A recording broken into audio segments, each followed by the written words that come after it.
Dando continuidade, vamos à quarta apresentação. Aqui nós temos esse complexo que é apresentado no início de todas as apresentações.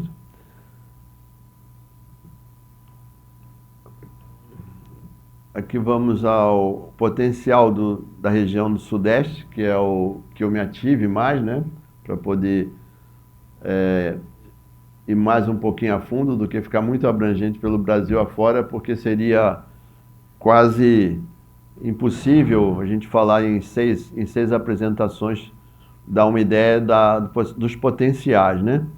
Então aqui nesses círculos amarelos são potenciais que estão ociosos, que não tem nada, que só tem infraestrutura precária de portos, que estão semi-abandonados, que poderiam ser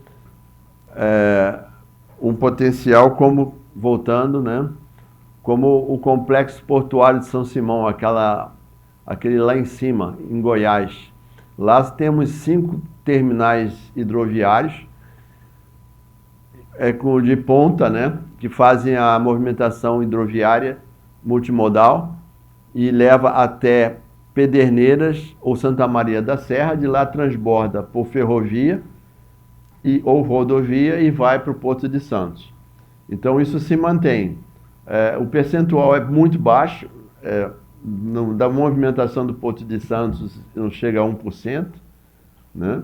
Ou talvez 1%, e então isso pode crescer muito. Esse potencial dessa navegação aí nesse trecho Paranaíba-Tietê, não Paraná-Tietê, porque vem do Rio Paranaíba de São Simão, pega 50 quilômetros do Rio Paraná, entra no canal Pereira Barreto e aí chega no Rio Tietê, né?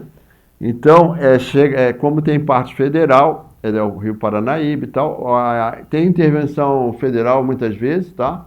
O governo federal já ajudou bastante essa hidrovia estadual, que é o Rio Tietê, da hidrovia do Tietê, e essa aí é a navegação fluvial hidroviária, por ter sinalização, que é utilizada na região do Sudeste. Essa em preto aqui do Rio Paraná, ela está ociosa há mais de 20 anos. Ela só está movimentando extração de areia e travessia, né? Mas, de qualquer forma, essa hidrovia tem que ser mantida a sinalização, porque existem embarcações navegando nela. Areeiras, grandes empresas de areia e as travessias. Então, a gente está mantendo essa sinalização, mas não está havendo o fomento da estratégia de retomar essa navegação. Por que essa navegação parou? Tem tudo uma história. Quando a usina hidrelétrica de Porto Primavera teve o seu segundo enchimento maior, ficaram debaixo d'água alguns terminais fluviais que operavam o Mercosul. Então, o governo, com obras compensatórias, realizou a reconstrução na nova margem. Mas as empresas de navegação não podiam esperar 2 anos sem trabalhar. Algumas mudaram-se para o complexo portuário lá de São Simão, outras quebraram e outras pararam com a sua atividade, né? Ou então passaram para areia, alguma coisa parecida. Mas o que eu quero dizer é que o governo errou lá, no meu pensamento, no Rio Paraguai, quando não fez novas embarcações de grãos e quis fazer adaptações de embarcações de carga geral que já tinham o seu ciclo de rota ganho e com credibilidade, acabaram com um ciclo de rota e mataram com a credibilidade dos granéis, que não deu certo, né? Tanto até transformando embarcações de granel líquido para granel líquido também não deu certo. E aqui não houve uma compensação para as empresas de navegação voltarem 2 anos depois, ou seja, de manutenção ou de alguma contrapartida para que o Mercosul, que movimentava antes, não parasse, né? Então isso tudo aí é inteligência e governança. Então nós vejamos, olha só, ali daquele cor verde ali, em Pederneiras, Baixa de Pederneiras, em Presidente Prudente, passando ali, que vem de Panorama. É uma linha ferroviária que está ociosa. De Presidente Epitácio, aquela azul que juntava em Anhembi, junto da outra, também está ociosa essa ligação toda. O que acontece? Mesmo que você fale, vamos voltar ao Mercosul, os terminais que foram reconstruídos, eles estão novos há anos e nunca operaram, porque não tem empresa de navegação. Então, você teria que fazer todo um trabalho de recuperação de novas empresas de navegação, o governo dando aporte não financeiro, aporte de vantagens, tipo de imposto, alguma coisa parecida. Nas ferrovias também, a Rumo, que é responsável por essas ferrovias, também, que ela tem praticamente 50% do país, teria que colocar essas ferrovias em ordem, que ela só está usando aqui tem um retorno financeiro espetacular, né, que são 2.700 quilômetros até o Porto de Santos, por exemplo, um exemplo. E isso daí, tudo isso aí tem que ser feito. E o estudo ali desses dois blocos ali, de pulmões do Mercosul e do Mato Grosso do Sul, ali junto do Paraguai, da Argentina, por ali. E temos o Porto Iguaçu, que aparece uma foto aqui embaixo, pela metade, mas é um porto do Rio Iguaçu. É o Porto del Iguaçu, ele fica no Brasil. Ele tem ligação dessa foz do Rio Iguaçu, que não tem usina hidrelétrica atrapalhando, saindo no Rio Paraná, abaixo da usina hidrelétrica de Porto, de Foz do Iguaçu, que sai no mar. Então, isso aí é um porto que os americanos pegaram para fazer alguma coisa, eu não sei como é que está, mas é brasileiro o porto, e poderia se fazer um bypass do Brasil para a continuação dessa navegação brasileira no Mercosul e saindo por mar em outras situações, abastecendo outros lugares, ou trocando carga, né? Então, estamos aí mostrando algumas coisas. Traçado analógico dos rios da hidrovia do Paraná-Tietê. Então, só para vocês terem uma ideia, bem analógico mesmo, para vocês verem aí os rios que chegam. Tem no rio Bataguaçu, que não está na bacia, mas é um rio que tem um porto parado, que eu vou mostrar mais para frente, ocioso, novo, nunca operou, tá? E outros portos, tem Três Lagoas, um porto também fluvial, que nunca operou, tá? E Panorama e Presidente Epitácio também. Temos porto no Rio, no Paraná, que é Guaíra, parado, Santa Helena, parado, eram portos fluviais, né? E aí temos olha aí, o que eu falei, temos aqui na primeira, em Iturama, Minas Gerais, esse porto que foi construído, nunca foi utilizado. Esse calado aí de 10 metros, por exemplo, mas só que você não pode, se estivesse operando, você não podia operar com mais de 3,5 metros, porque é o calado da hidrovia Paraná. E se você fosse embarcar para o Tietê, você teria que ter um calado compatível com o Tietê, que é 2,5 metros, né? Temos o Presidente Epitácio, esse porto aqui pronto, apenas servindo de atracação de embarcações, mas não operando, tá? São embarcações que ficam atracadas lá, que fazem outro tipo de serviço diversos, né? Mas não mais as cargas que deveriam movimentar. Temos o porto de Panorama à direita, também com ferrovia chegando, tudo revitalizado na época, hoje você vai lá, está tudo sucateado, que ligava cargas até São Paulo, Mercosul. Temos aqui o porto de Bataguaçu, do Mato Grosso do Sul, também parado, construído. Aí já temos um porto em ruína aqui em Guaíra, que já foi operacional. E temos esse porto Rio Iguaçu, que eu falei, que é um porto que está livre de navegação e saindo no mar pelo Rio Paraná, juntando com o Paraguai e saindo da Bacia do Prata. Aqui, continuação, temos terminal de Santa Vitória também, terminal da Cargill, que tá meio parado. Porto de Bataguaçu, que eu já falei. Aqui temos projetos que estavam implantados na época da Arana, que não existe mais também, que ficava na base da hidrovia do Paraná. E vários projetos que foram feitos, mas não foram concluídos, lógico. por falta de política de Estado e de recuperação desse modal. Então, as vantagens do transporte aquaviário e ferroviário, tá?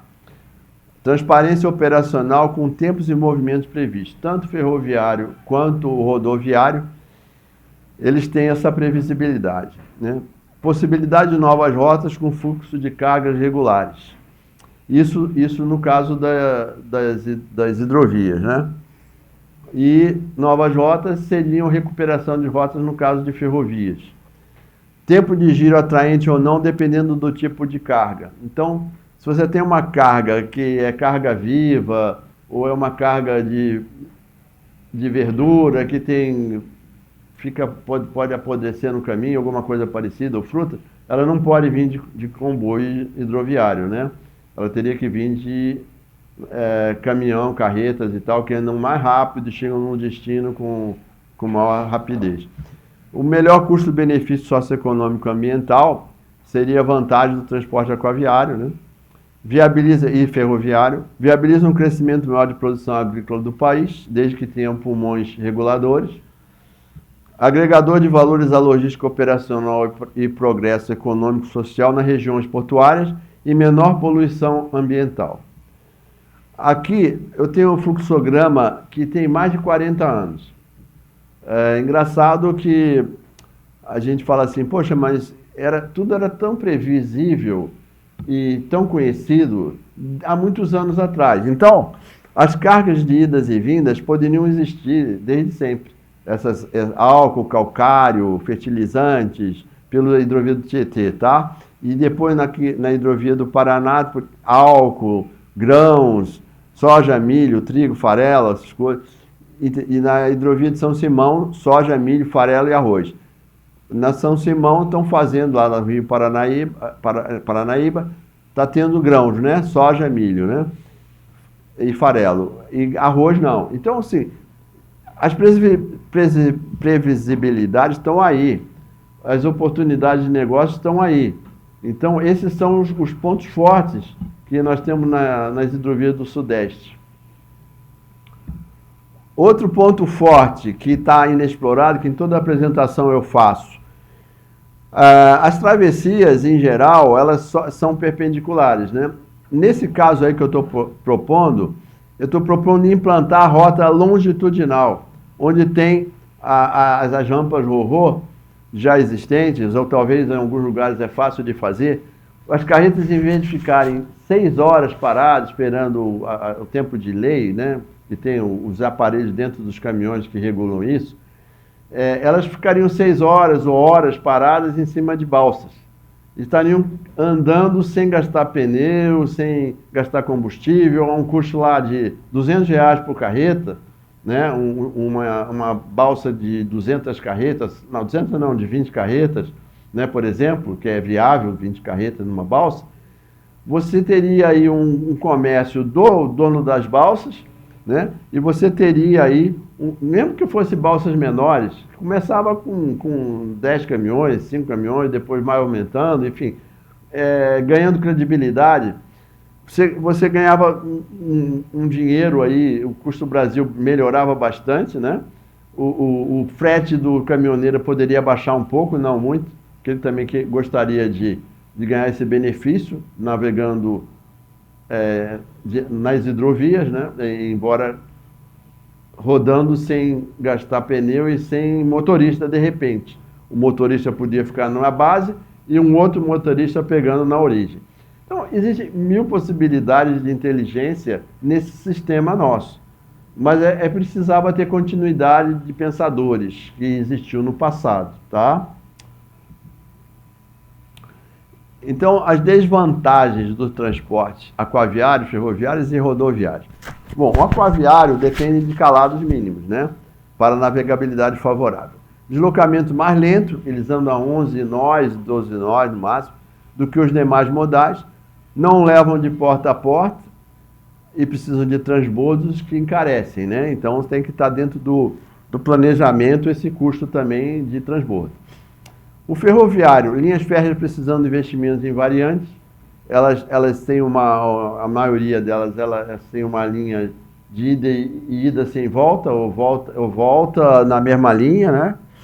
Não tem aquelas divisões de espera, enfim, tem que fazer melhoramentos, bastante por aí. Alguns gargalos de passagem de níveis rodoferroviários existem, até no maior porto da América Latina, Porto Santos, até hoje existe isso, que é um absurdo. E o custo de construção cara varia entre 10 e 23 milhões de reais por quilômetro de construção de uma ferrovia. E na hidrovia, a gente gastava, para manter 1.000 quilômetros de hidrovia do Rio Paraná, de Foz até Três Lagoas, por exemplo, gastava-se 10 milhões por ano, quando naquela época já era 10 milhões o custo do quilômetro de 1.000 metros de ferrovia construído. É uma comparação só para ver. E mesmo assim nós tínhamos 1.000 fiscalizações e 1.000 gente querendo buscar alguma coisa para prejudicar a navegação interior. Rodoviário, custo de 10 milhões por quilômetro, mais ou menos. Manutenção cara, polui muito, impacto ambiental significativo. Mas é lógico que é necessário, e sempre vai ser necessário, ter caminhão, porque hidrovia não leva de porta a porta, e é preciso ter caminhão, e caminhão novo, de preferência com 5 anos para cá. Frete de carga caro, 3,5 vezes maior que ferroviário, e 7 vezes maior do que o hidroviário. Isso era a conta real. E um comboio hidroviário custa 18 vezes menos do que um proporcional em rodovia, ou ferrovia, mais ou menos, aproximadamente. Então, é uma coisa a se pensar, né? E vamos lá. E a matriz de transporte nós já falamos no módulo anterior, né? Apresentação anterior. E aqui eu vou terminando o quarto módulo e queria deixar uma observação. Em 2011, o Porto de Santos entrou e saiu, entraram no Porto de Santos 5.871 navios. E atualmente não chega a 5.000 navios, entendeu? Então, assim, não, os navios cresceram, concordo. Mas acontece que a operação era mais ou menos a mesma, né? Se você tivesse a mesma dinâmica que já teve no passado, talvez você conseguisse movimentar os 5.500, vamos lá, de navios maiores, o que eu quero dizer é que o Porto de Santos dá para movimentar muito mais com o que tem. O que tem que melhorar são as acessibilidades e alguns berços a mais que dá para fazer, né? Isso daí eu posso mostrar mais para frente.